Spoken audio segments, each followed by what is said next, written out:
Ladies and gentlemen, welcome back to On the Mic with Mike, the premier business radio program. I'm your host, Mike King. I appreciate you being here with me.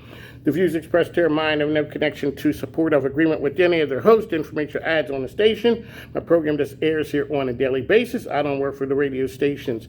The Mike King Biz Radio Network is heard on ESPN Richmond 106.1 every day from 5 to 7 a.m. The Choice 105.3 as well as International Business Growth Radio. So we are coming to you from the Better Business Bureau. We are kicking off Monday. That's what we do. We are the best business radio program around. So at Better Business Bureau, we'd like to shout out my man Barry Moore for being a great host and being a beacon in the community. He's always talking about trust. A couple weeks ago, he's like, hey, Mike, you got to talk to this lady. You got to talk to this lady. And now all of a sudden, Lacey Barton is here with welcome. Thank you for having me. All righty, so we are running short on time. One of the things about radio, it does, sometimes the schedules get hectic and crazy. I always say we are a business show. Tell us who you are and what you do. All right, I'm Lacey Barton, and I am General Manager of Woody Funeral Homes and Nelson Funeral Homes in the greater Richmond area. So at our funeral homes, we help people celebrate the lives of their loved ones in truly meaningful and unique ways. One of the things, so a lot of times people deal with that process at the last moment. Yes, sir. Let's talk about, there's some ways that we don't have to do that. Pre-planning. I hear you guys do a lot of that. One of the things I really love about your organization is how you humanize the person whose service it is. Because no matter how many funerals you guys do, it's that day of my mama. Yes, absolutely. We all have these unique personal things that we remember about our loved ones, right? And so we want to take those details and really celebrate somebody's life, whether it's hobbies they loved, NASCAR, playing an instrument, or things they love to do like going to the Outer Banks or going hunting. Whatever those things are, we want to personalize a service. Bring in those mementos and those keepsake items and have them on display for a service is a good way to really personalize it. One of the things, so you guys are a service business, but this is totally personal. Yes. And every day, every service has to be a home run. Absolutely. You only have one chance to get it right. So let's talk about, you have that side of it. Then you have the business side of it. We can go back really quickly. What did COVID and that time period do for you from a business standpoint, for your industry? Oh my goodness, that is a good question.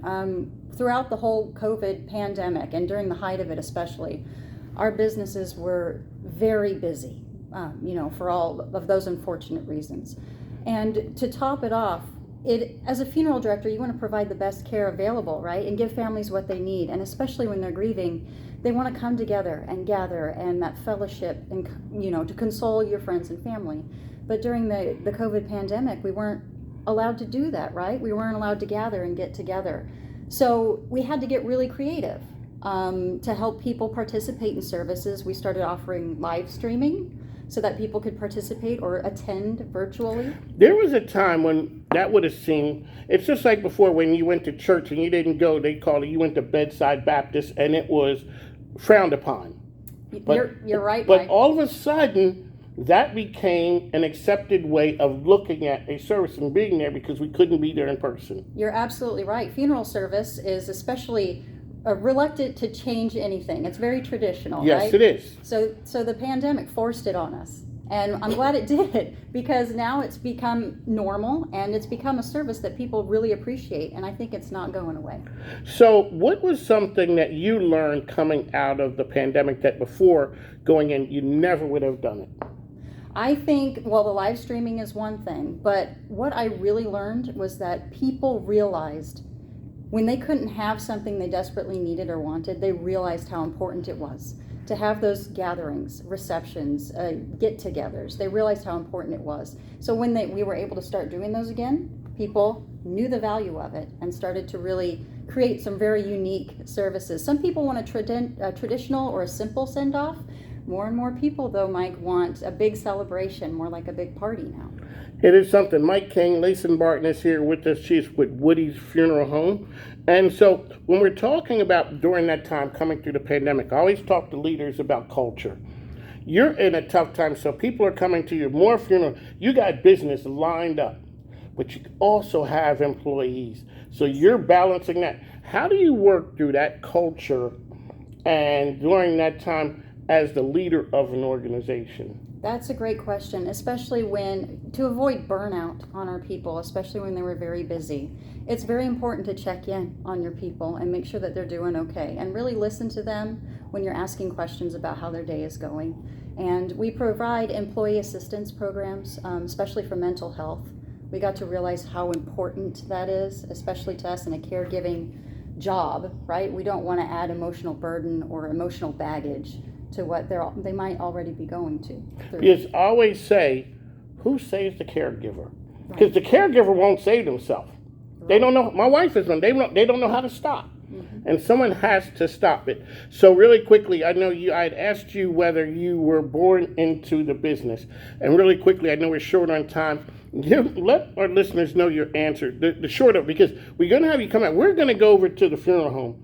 And we're going to go there because it's something that a lot of people don't know about until it's that day, and they have to make the call to you. Right. You're absolutely right, Mike. And you're right. I wasn't born into the funeral business. I actually died into the funeral business. And I say that because my parents had to plan my funeral when I was in a coma. I was 17, suffered a traumatic brain injury that I wasn't supposed to survive. So when I did recover, obviously I did, I decided to go into funeral service to help people who found themselves in the same situation my parents found themselves in. So of course my situation was very sudden, right? I wasn't expected to live, but I was also very young. And death isn't something people like to talk about, so that's why pre-planning is so helpful for families. When you pre-plan and even prepay for your services, that takes all the burden off of your family members and survivors, because they don't have to wonder and guess and maybe feel guilty not knowing what you may have wanted when the time comes. Because at that point, you're rummaging through mama's stuff, trying to figure out, well, I know she had a policy, I'm not right. Sure. Yes. That is not the time. So you guys offer prepayment options, pre-planning options. Talk a little bit about what those look like and how people can get engaged with you. Oh, that's fantastic. Yeah, if they go to woodyfuneralhome.com, there's all kinds of resources there. There's an online pre-planning guide. It can take you through all the details and the decisions that one needs to make regarding burial or cremation, donation, whatever the case may be. But not only that, vital statistics, everything that we need for a death certificate, you can pre-plan and have all that already on file. And you write it down, you have it in with your important paperwork where your family members can find it, and it's all there. Then they don't have to scramble around for all the information. That is great. So on the mic with Mike, as I say, we are the most varied business program around. We're bringing something to you. This is something that every family goes through. And they all look the same. They had that same look when they show up. Everybody has that look. It's a devastating day, and you walk them through.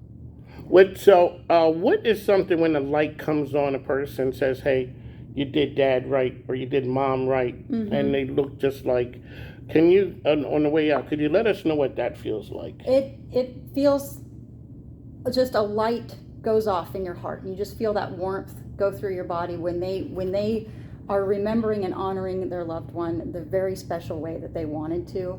It means the whole world to us. That's right. On the mic with Mike. Layson Barton is here with us. So once again, how can people find you out there? woodyfuneralhome.com and nelsonfuneralhome.com. Really quickly, that is an occupation that it's open. Talk a little bit about that right there, because it's not something people just a lot of times go into, like mortuary services. Something had happened somewhere along the way, or you had to meet someone. Talk a little bit about the openings that are available in that industry. Oh, that's a great question. To be a funeral director or an embalmer, you have to go to a mortuary science program and get licensed. Luckily, in Virginia, we recently split the license. So if people want to be a funeral director and not an embalmer, they can do that. But all the time, our funeral homes are hiring part-time help. Those are not licensed positions. They're just people, maybe even a second career or a part-time career after they've retired. Funeral service assistants, they help us with funeral services and visitations. Yeah, we're always looking to hire those people. I've never. How about females in the industry? We'll talk a little bit about that if you would. That's a good point, because it's not an old man's world anymore. Funeral service is, in fact, in mortuary science programs across the country, most of the students are female.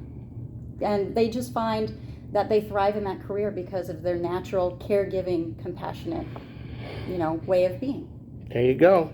Lace and Barton is here on the mic with Mike. So we're coming to you from the Better Business Bureau, their location. Make sure you check them out. They are instilling, they always talk about trust. That's what Barry Moore is talking about, putting trust back in the business. You are in a business where, like I said, it's a trust factor. I'm sure you get families, there's no other call. Yeah. Woody's is a call, Yep. Something happened and that's built on trust. So on the mic with Mike, ESPN Richmond 106.1, 5 to 7 a.m. We will talk to you soon. Thanks now. Take care.